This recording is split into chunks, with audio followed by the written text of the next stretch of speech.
ప్రతి ఉదయం దేవుని వాగ్దానం అనే కార్యక్రమానికి ప్రేమతో మిమ్మల్ని ఆహ్వానిస్తుంటున్నాను.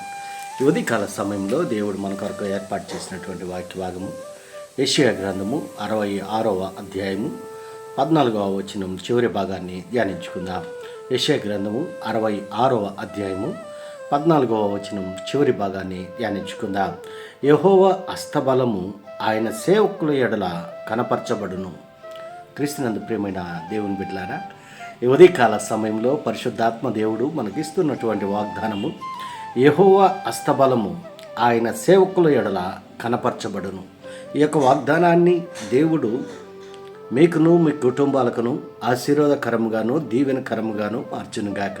ఈ యొక్క మాటల్లోనే ఆత్మీయ సత్యాలను ఆత్మీయ అర్థాలను మనం పరిశీలించినట్లయితే దేవుని యొక్క కృప, దేవుని యొక్క ప్రేమ ఆయన ప్రజల పట్ల, ఆయన నమ్ముకున్నటువంటి బిడ్డల పట్ల ఏ రీతిగా ఉంటున్నదో ప్రవక్త ఇక్కడ బయలుపరుస్తూ ఉంటున్నాడు.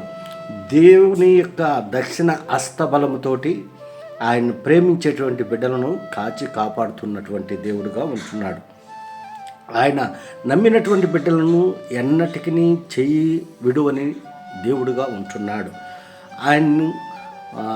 ఆయన యందు విశ్వాసం ఉంచినటువంటి వారిని, ఆయన యందు నమ్మకం ఉంచినటువంటి వారిని, వారి పట్ల ఆయన ప్రణాళికలు, ఆయన యొక్క తలంపులు, ఆయన ఉద్దేశాలు మరి సఫలపరుస్తూ వస్తూ ఉంటున్నాడు. అందుకే మీరు చూడగా మీ హృదయము ఉల్లసించును, మీ ఎముకలు లేతగడ్డ వలె బలేను. ఒకని తల్లి వారిని ఆదరించినట్లు నేను మిమ్మల్ని ఆదరించెదను. యెహోవా యెరూషలేములోనే మీరు ఆదరింపబడదురు. దేవుని యొక్క వాగ్దానాలు నిరర్ధకము కానేరు. ఆయన చెప్పినటువంటి ప్రతి వాగ్దానము ఆయన నమ్ముకున్నటువంటి ప్రజల పట్ల, ఆయన ప్రేమించేటువంటి ప్రజల పట్ల దేవుడు స్థిరపరుస్తూ ఉంటున్నాడు. క్రీస్తునందు ప్రియమైన దేవుని బిడ్డలారా, ఆయన యందు విశ్వాసం ఉంచేటువంటి వారిగా, ఆయన యందు నమ్మకం ఉంచేటువంటి వారిగా మనం ఉన్నప్పుడు ఆయన దక్షిణ బలముతోటి, దక్షిణ హస్తబలంతోటి మనల్ని మరి కాచి కాపాడేటువంటి దేవుడుగా ఉంటున్నాడు. అందుకే దేవుని యొక్క వాక్యంలో మనం గమనించినట్లయితే ఇశ్రాయేలును కాపాడువాడు కునుకడు నిద్రపోడు అని దేవుని యొక్క వాక్యంలో మనం చూస్తుంటున్నాం.